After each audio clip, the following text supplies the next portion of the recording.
Good morning, everybody. I'm David Rogers. I'm the Secretary of the No Expressway Group. In this short talk, I'd like to tell you about the history of the ideas for developing the area between Oxford and Cambridge, now known as the Oxford-Cambridge Arc, the current status of the plans, the future projections, and the implication they have not just for the nation, but for Oxfordshire in particular. Could I have the first slide, please? The Arc, or what we now call the Arc, began life, in fact, as a donut. And it was called the Golden Donut. As you can see, it's a band of potential development outside London's green belt. That was quite important, but within easy reach of the capital city. Effectively, it's a dormitory donut for London commuters. And then in the early years of this century, about 2007 or so, could you have the next slide, please? People decided to highlight certain key cities in that area. London, Cambridge and Oxford. So the idea of a golden triangle in yellow here was first mooted in 2005, as still exploiting the radial routes from London of most of the connections. And then in 2016, the National Infrastructure Commission decided to improve the east-west links rather than the radial links from London. And this was when the current version of the Oxcam Arc plans was born. Could I have the next slide, please? Now, this particular condition was put forward in this 2018 report from the National Infrastructure Commission called Partnering for Prosperity, and that partnership has 5 important pillars. In fact, you can start at the bottom. The bottom, the 163 billion, is the prize. This is what all this development will give us, an increase in economic output. To achieve that prize, we have to have 1 million new jobs, 1 million new houses across the Arc, and to join up those houses to employment centres, we needed the Oxcam Expressway, a motorway standard road between Oxford and Cambridge, and East-West Railway. Could I have the next slide, please? Now, within that report, they also suggested the possible distribution of those 1 million houses. We have here a map. The outlines are more or less the counties of the Arc. They're not quite the counties, and the pie charts indicate the number of houses of different sorts that we'll look at in a minute. In Oxfordshire's case, for example, the total number of houses in that pie chart is 300,000 of the 1 million houses. Could I have the next slide, please? Now, the significance of the different coloured sections in the chart is that the pink are currently planned homes, all the homes in current local plans. The next, please. In dark blue are houses for London commuters. This is actually for London overspill. And the next, please. And the darkest segment, the dark orange, by far and away the biggest of all of them, are the houses which would be unlocked by the proposed Oxford-Cambridge development, the development plan for the region. So before we go on, first of all, notice 23% of those 1 million houses are already earmarked for London commuters. We will be effectively part of that dormitory donut. Next, please. Question is, how many houses, what sort of increase in Oxford's total housing stock and indeed across the Arc do those new houses represent? I mentioned 300,000 houses for Oxfordshire. That's an increase of more than 100% in the total existing housing stock of the county. It would more than double to the year 2050 if these plans went ahead. And you can see the other yellow splashes. The increase of those different counties is between 66 and 105%. And on the bottom right there is the Office of National Statistics predicted increase in the UK population to the same year, to 2050. So this whole region is accepting a disproportionate share of the projected increase in the UK population. The next, please.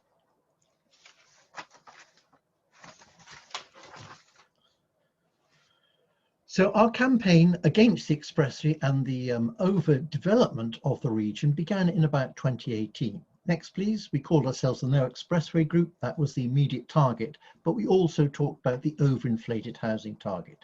And over those 2 years we campaigned, we raised awareness, and in 2020, just over a year ago, we presented our petition to 10 Downing Street to scrap the expressway. Next, please. And a year later, in fact, within the last month, the Secretary of State for Transport, Grant Shapps, has officially cancelled the expressway, which has been paused for more or less a whole year, but not officially cancelled until last month. Next, please. Now, cancellation of the expressway, one of the links that links the 1 million houses to the jobs, is removing one of those 5 pillars. Next, please. If you remove one pillar, the question is, what happens to the others? How do you reduce, or do you reduce, the ambition for jobs, houses, and of course, the prize at the bottom, the increase in the economic output? Next, please. In the last month or so, two key documents have been produced which sketch out the present and the future plans for the ARC. The first is something called the ARC Spatial Framework from the Ministry of Housing, Communities and Local Government, but you can see it's got the stamp of HM Government on it. This is in fact a Whitehall plan. It goes all the way to number 10. This is one of Boris's favourite projects at this moment. And next, please. The second document comes from England's economic heartland, which is an area that covers the Oxcam Arc plus Hertfordshire and Swindon. And obviously that's to do with regional transport. Next, please. Let's look first of all at the ARC Spatial Framework document. It's concerned, as you can see, no, back one, yeah. It's concerned with economics, housing, the environment. You can see the list there.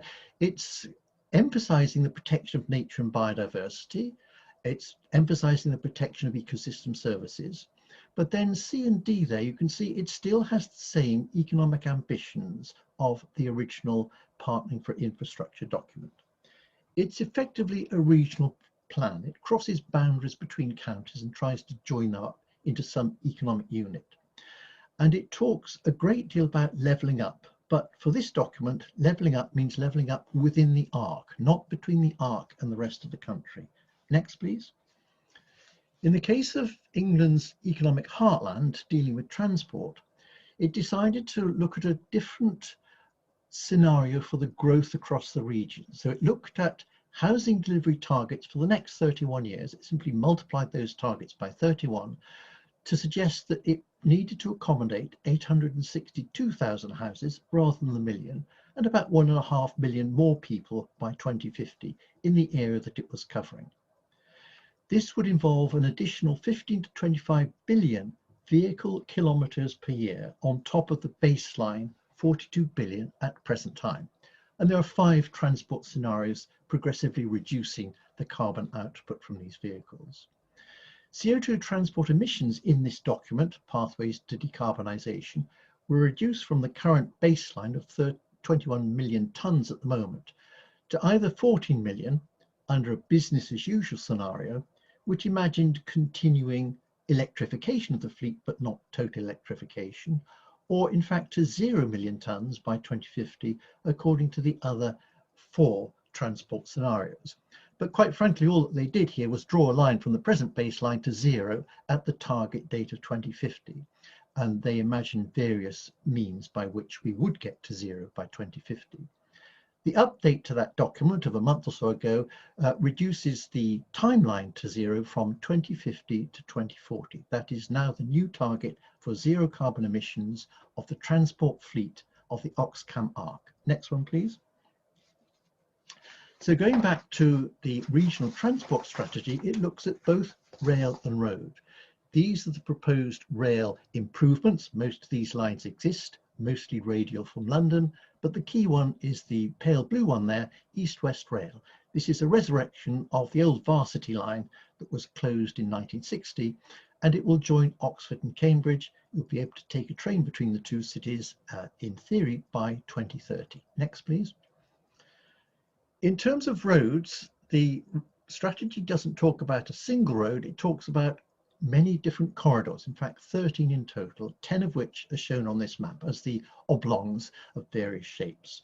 And perhaps a significant one is the rather strange shape marked A in brown around Oxford. It links Oxford to Milton Keynes. This is the original track of the expressway. So we're going to get something that replaces the expressway in all but name. But all of these road corridors will be looked at for improvement in the next 30 years. Next, please.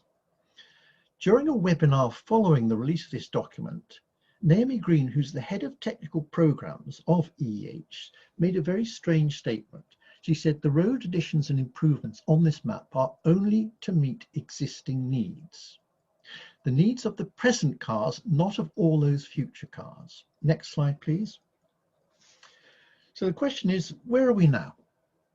Well, both of those recent documents don't actually mention the number of houses they're keen to build. But if you look at the ARC Spatial Framework document, it continues to talk about that economic prize, the 163 billion increase in the economic productivity of the whole ARC. And that number, you'll remember, does require the million houses, which the document refuses to mention. But if you mention the target prize, you've got to mention the houses somewhere. The EEH transport strategy also doesn't mention the number of houses, because both documents acknowledge the number of houses has now become poisonous to the people who live in the ARC. They're really concerned, as they should be, by the scale of these developments. But that transport strategy document continues to talk about 1.5 million increase in the population by 2050. That increase requires the 860,000 houses that are mentioned in the decarbonisation document. Next, please.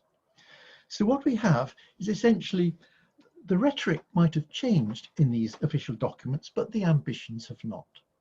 And the curious thing about these two documents, which in theory are talking about, well, they are talking about the development of the same area, is that they have very different ideas about where the houses that they're talking about should go.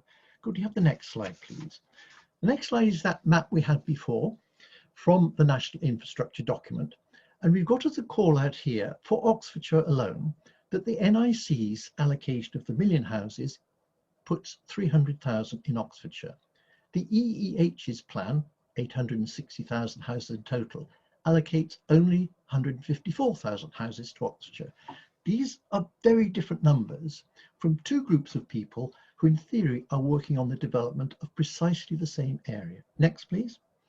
And the same is true of all of those areas in the ARC. You can see in each case, the next call outs will show you the NIC figures and then the EH figures. They're very, very different numbers.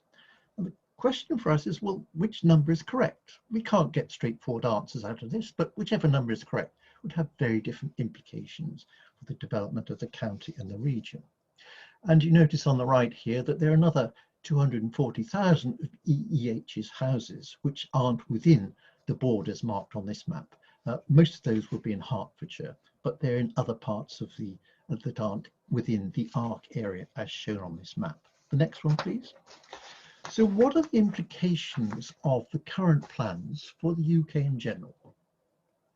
The Office of National Statistics predicts an increase in the UK's population of about 16% to 2050. That 16% increase across the nation would require 3 million more houses. Next, please. The Oxfordshire ARC area has only less than 6% of the UK's total population, but it's expected to provide 1 million of those 3 million. That's 33% of those houses. We are expected to provide a far disproportionate share of the future housing needs of the country within a very small area of the country. For the EEH areas, you've got the figures there. It's still a small percentage of the population is expected to absorb a huge percentage of the increase in houses to 2050. How can these numbers be squared with the government's ambition of levelling up the nation? Next, please.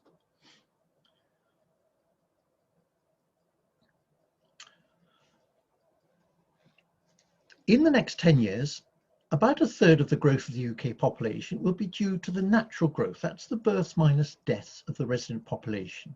73% of the growth of the nation in the future will be due to international immigration. This isn't a surprise to people who've looked at these figures over time. In 19 out of the last 21 years, for example, the increase in the UK's population has been more due to international immigration than to the breeding of the current resident population. Now, of course, immigrants come to England and they settle in England where the jobs are available. They are coming for jobs. Historically, we have created most of those jobs in London and the South East. So that's where the immigrants have settled, and that's where the pressure on housing has become. If we put most of the new jobs and houses elsewhere, if we put, say, 70%, it wouldn't disadvantage the current residents because the remaining 30% would actually be enough for the current residents and their children and grandchildren. But if we did that, we'd reduce the pressure on the economically overheated southeast, we'd reduce the pressure on our natural environment, we'd reduce the pressure on water supplies, on the provision of electricity services to this region, which are already stretched, and we do a great deal more to levelling up the nation than the plans as they're currently envisaged. And just to remind you, of course, the UK's regional inequality is the worst in Europe. We have the richest city, London. We have 3 of the poorest regions in Europe. Next, please. What are the implications of the plans for Oxfordshire, not for the nation, for Oxfordshire? Oxfordshire's growth deal, which is the provision of 100,000 houses in local plans to 2031, is part and parcel of the ARC plan. The ARC plan is in the DNA of the growth deal, and the Oxfordshire 2050 spatial plan assumes the Oxcam ARC development as a given. It's part of the plan. Next. The Oxfordshire 2050 plan involves us building 200,000 more houses in the period to 2050 in order to achieve that target of 300,000 houses under the ARC economic ambitions to 2050. If we don't produce those houses, we won't reach the economic ambitions. The EEH plans involve delivering fewer houses in Oxfordshire to the same date, but it's still an increase of more than 50% in the current total housing stock of the county. Next. But we saw before, there's no planned increase in road capacity for the between 50 and 100% increase in the number of cars from all those new houses. Congestion is going to be worse without very severe demand reduction or a very significant increase in public transport, both of which we require, but nobody's quite sure how to do it. And the county's aim for zero carbon by 2050 will be much more difficult if, in the process of reducing the current carbon outputs to zero, we have to cope with an additional 50 to 100% increase in the total vehicle fleet by that date. Next slide. Thank you very much.